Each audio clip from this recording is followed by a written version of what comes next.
3 வேளைக்கு சாப்பிட விட்டுட்டு 2 வேளைக்கு சாப்பிட்டா போதும். ஒரு வேளை சாப்பிட்டால் அவன் யோகி, 2 வேளை சாப்பிட்டால் போகி, உடல் நலத்துடன் இருப்பான். 3 வேளை சாப்பிட்டால் லோகி, வியாதிகளை வரவேற்கின்றான். 4 வேளை சாப்பிட்டால் அவன் துரோகி என்று சொல்லுகின்றேன். சரி, உங்களிடம் ஒரு கேள்வி. தண்ணீர் நிறைய குடிக்கணும். ஐ மீன் அந்த தண்ணி நினைச்சிடாதீங்க, குடிக்கின்ற நீர் நிறைய, ஒரு நாளைக்கு குறைஞ்ச 3-4 லிட்டர். அது ஞாபகம் வைத்துக் கொள்ளுங்க. எந்த பருப்புல கொலஸ்ட்ரால் அதிகமா இருக்குன்னு சொல்லுங்க பார்க்கலாம்.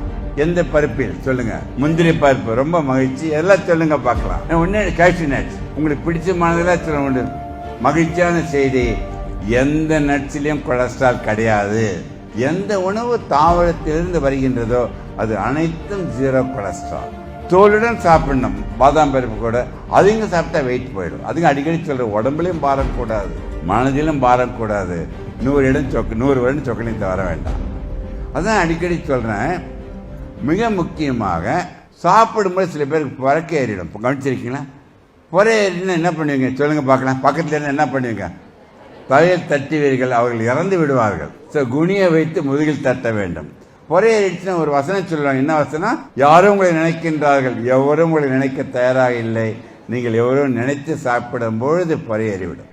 என் உறவினர்கள் அனைவரும் உங்களை நான் கருதுவது உறவினர்களாக. ஆயிலை குறைத்து உங்கள் ஆயுளை கூட்டிக் கொள்ளுங்கள். வேலைக்கு சாப்பிட வேண்டாம். Intermittent fasting very important. Night 7 மணிக்கு சாப்பிட்றீங்க, அடுத்த நாள் 7 மணிக்கு நீங்கள் காலையில் சாப்பிடுங்க. 12 மணி, அதை நீங்கள் 11 மணியாக மாற்றுங்க.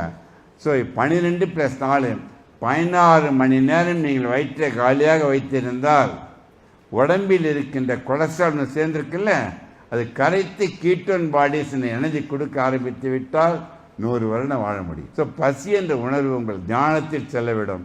அதான் அடிக்கடி சொல்றேன், தயவு செய்து 3 வேளைக்கு சாப்பிட விட்டுட்டு 2 வேளைக்கு சாப்பிட்டா போதும்.